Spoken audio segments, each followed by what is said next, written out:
एक अंधा ऋषि था। वो जंगल में एक जगह बैठा रहता था। जब भी कोई उस जगह से गुजरता था, उसे कुछ खाने पीने के लिए दे देता था। एक बार उस राज्य का राजा अपने सिपाहियों, मंत्रियों और सेनापति के साथ शिकार पर निकला।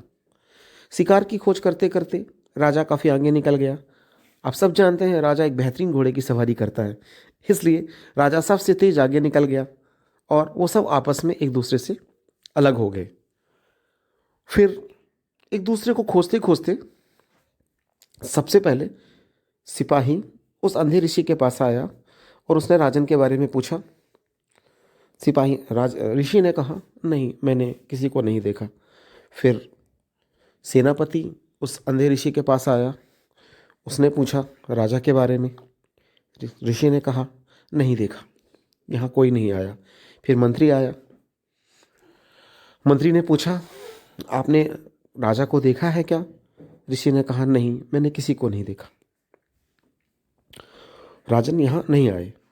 फिर राजा वहाँ आया और उसने उस अंधे ऋषि से पूछा कि क्या कोई यहाँ आया था? जैसे ही राजा ने ये सवाल पूछा, ऋषि तुरंत समझ गया। बोला, अरे राजन, आपको ढूंढते हुए आपके लोग यहाँ आए थे। पहले आपका सिपाही आया, फिर आपका सेनापति आया, फिर मंत्री आया, अब आप आए हैं।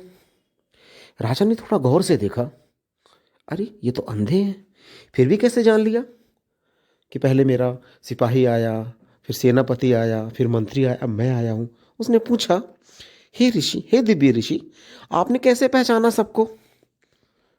तो उस अंधे ऋषि ने कहा, बहुत आसान है राजन। सबसे पहले आपका सिपाही आया। उसने मुझसे बहुत ही बदतमीजी से पूछा, अरे ओ अंधे, क्या तुमने राजा को देखा या किसी को देखा? मैं समझ गया, ये आपका सिपाही होगा। फिर आपका अधिकारी आया। उसने थोड़ा अधिकार से पूछा। मैं समझ गया, ये आपका अधिकारी होगा। फिर आपका मंत्री आया। उसने थोड़े आदर से पूछा। मैं समझ गया, ये आपका मंत्री होगा। हे राजन, अब आप आए हैं। आपने मुझे दिव्य ऋषि कह के संबोधित किया, मेरी खाली टोकरी में फल रखे, तो आप राजा ही होंगे। दोस्तों, कहानी का मोरल ये है कि जो जितना छोटा होता है उसमें उतनी अकड़, उतना गुरूर और उतना अहंकार होता है। लेकिन जो जितना बड़ा होता है, जितना धनवान होता है, उसमें उतनी विनम्रता, करुणा और दया होती है, दूसरों के लिए सम्मान होता है। तो हम लोगों की वाणी, व्यवहार से अंदाज़ा लगा सकते हैं कि कौन छोटा है और कौन बड़ा है। जो राजा है वो विनम्रता, उसमें विनम्रता, करुणा, प्रेम, सम्मान कूट कूट कर भरा होगा। लेकिन जो छोटा होगा उसके अंदर अकड़ और गुरूर होगा। Thank you.